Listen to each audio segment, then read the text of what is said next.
So yeah, I guess the structure was remembering now. It was three Well, things we've learned, yeah. and then three things we want to achieve off the back of that. So we'll start with the three things we've learned. I think I'll start and then throw to you while you're thinking. But I think something that maybe I didn't think would feel this good. I don't know why I use quotation marks for good, but um, I I think knowing that you've generated income out of your own smarts and your own hard work and out of something that you've built kind of with your mind and like with your spirit, it feels very different. Like it feels really fulfilling to me. I think that um I I mean, we've talked about the disconnect between, the effort you put in and then, the outcome that you receive via a salary and, um, our concerns with the traditional kind of employee-employer relationship. And that's kind of, the crux of what's led us to starting our own business. Um, but I didn't think it would feel this good. And obviously, what we've achieved so far is a grain of sand in the kind of island that we want to build in Cam. But even, you know, even to just be commercially recognized for, helping a business, um, again, through your own ideas, through your own kind of efforts, like it just feels so good. And like we talk about the fact that the smallest things are, making us really fulfilled and really happy and excited. And we know that there's like so much more work to be done. But I think I'm so like I didn't think that I'd feel this good about just the fact that I'm making an income out of my own kind of like or our own kind of like our collective efforts. Yeah, feels very whole. So excited to obviously get those numbers up and bring more clients on and do the work to build this into the thing that we wanted to. But I think it's always nice to get over the hill of something, i.e., starting something new, and you have these ideas of what something's going to look like when you get over the hill. And then a lot of the time, when you get to the outcome, when you get to the kind of end of something, a process, you one don't enjoy every day throughout the process, and by the time you get to the end of it, you look back and you think, the outcome doesn't really mean much to me now, and I should have enjoyed the process. And I think we've genuinely enjoyed every day, and the outcome has genuinely been, although the outcome's not significant yet, um, it feels really good. So it's like I think you need small validations in business, like at least like to keep you going and to keep you because there's so many downs and it's a real roller coaster. And that was like I think a significant milestone this month that like you know we've been generating income the last we've been lucky enough to generate income over every month that we've run the business, but it really crystallized for me this month to be like, wow, like we've made this, like this is something that we've generated out of thin air, really. So Yeah. um yeah, really really cool feeling. You got anything else kind of over the last 2 months that stood out to you? Um, there's a couple of things that spring to mind. I think just wrapping up the last point, it's good to seek validation externally when you need it. So if you are having doubts or you are going through a phase, which is inevitable in it, not just at any business that it's not going as well as it was or the momentum's dropped off, hearing from external people close and further afield to say, look, this is normal, trust it, blah, blah. Just make sure you do the right things for you and you'll get there in the end has helped a lot. Um, so that's a good one. The only other thing I was going to say was knowing when an opportunity is no longer worth chasing. That's Um, a good that one. fine balance of you want to give it everything you've got to make sure that you're not leaving anything on the table versus this is dead. We know this is dead. We're just chasing for the sake of chasing now. Um, and not assuming that you're going to get that direction from the people you're dealing with. You need to assume that responsibility yourself. Yeah. Is an art I think we're going to need to, and we will finesse as we go through, but we're very keen, we're very hungry, and sometimes we can maybe, especially me, can lose sight of we've chased X amount of times now. Like we're just harassing this person that Yeah. clearly doesn't want what they said they may have wanted. Yeah. So let's close the book. I think that's another thing that we've learned over the last sort of 6 weeks, 2 months. So yeah, that'd be the other one. What about you? Anything? Man, that's such a good point. Like we said this week, you got to know when to hold them and know when to fold them. I think that, like, So yeah, true. that's really important. I think what I think something that I learned and that I think I really appreciated that you drove in December was that we did so much prep work for the start of this year, that made, because January, a lot of people can write off January, right? People are coming back from holidays. Lots of senior stakeholders are actually taking breaks during that time.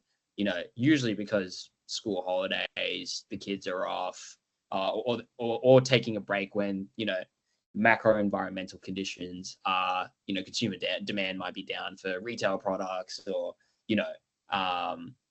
just generally speaking, people are just kind of easing back into the new year, right? So it's probably a good time to go away.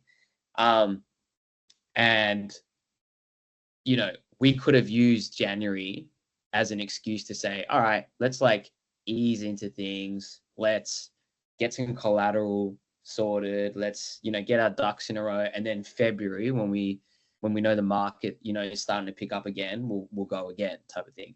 But you were really, adamant about, before we get to this break, let's have,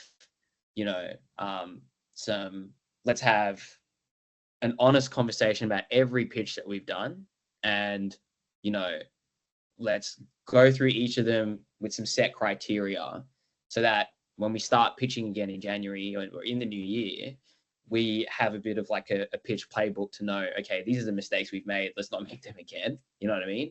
And here's a checklist of things to make sure that we're, from a commercial perspective, from like a stakeholder management point of view, that we are ticking off, which I think, again, I kind of got into the mindset of like, okay, let's reset, let's step back, and then we'll start afresh in the new year. But you were like, while this is all fresh, while it's all kind of stuff that, we remember in vivid detail, let's just kind of go through that process. And then building the collateral, like the one pages on, all the key verticals in market, so that we had something to go back to our leads with, to just say, hey, new year, want to be a help, not a hindrance. Here's, a view on, your market, capacity for the year, your competitors, their performance benchmarks.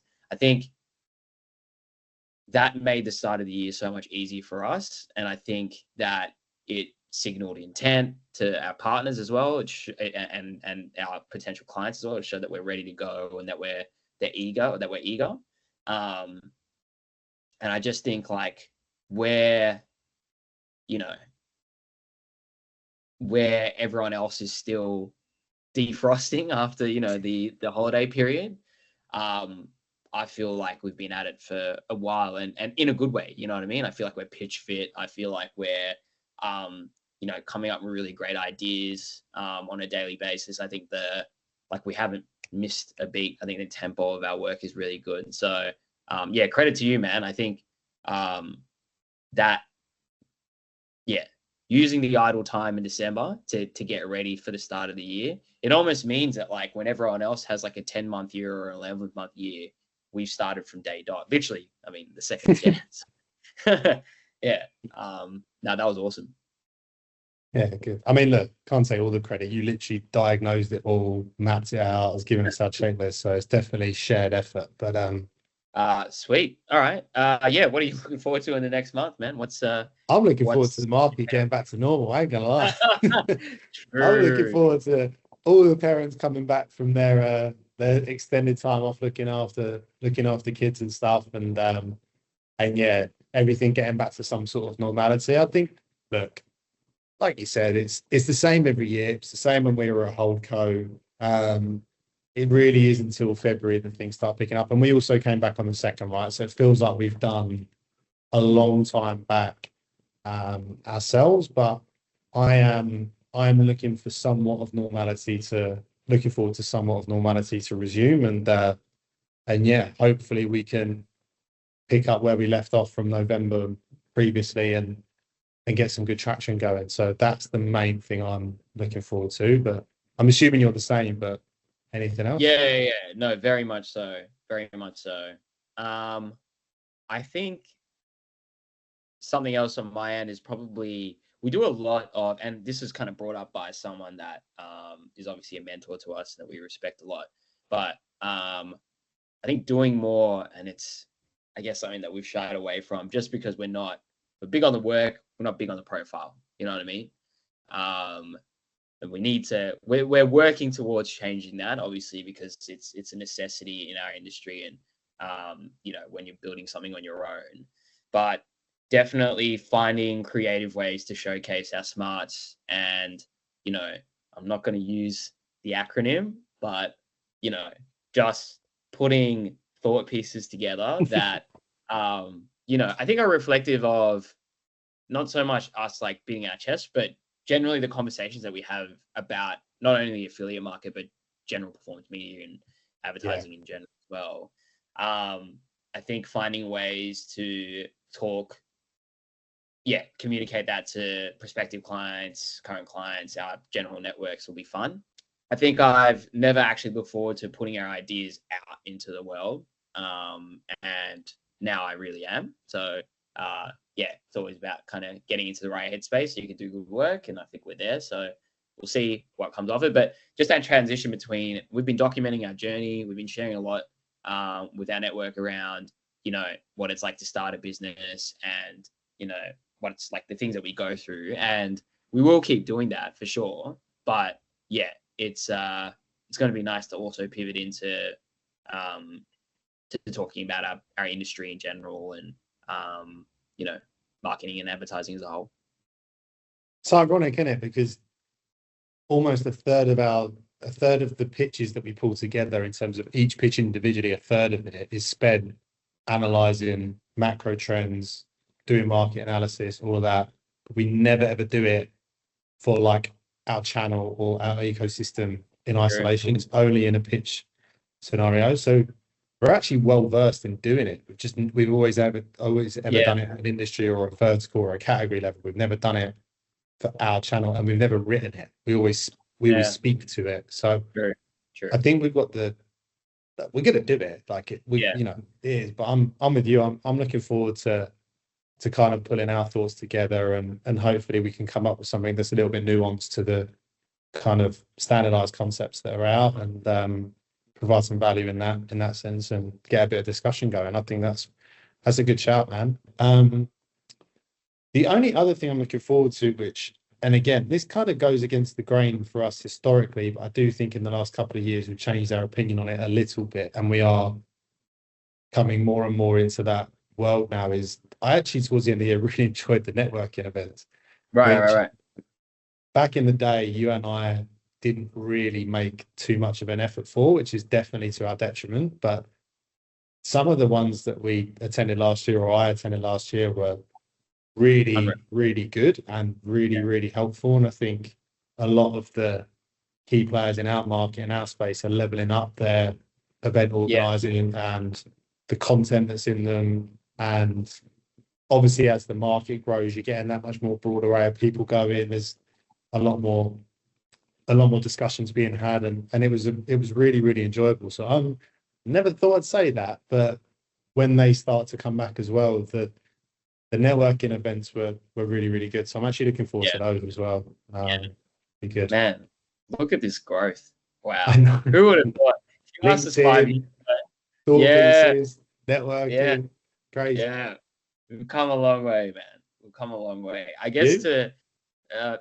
Look, I think that's a great way to round it out. And I'd probably say if there's any, program manager or exec out there that has grievances about, similar to us about, getting themselves out there, building a profile. I think if some old timers can tell you, like, give you one piece of advice, it's like get over yourself and make the most of it, because it's definitely helpful. I think we've just been, beneficiaries of building really genuine relationships with people over time, and that's kind of helped us overcome, the barriers of not going to those events as much and putting those pieces out.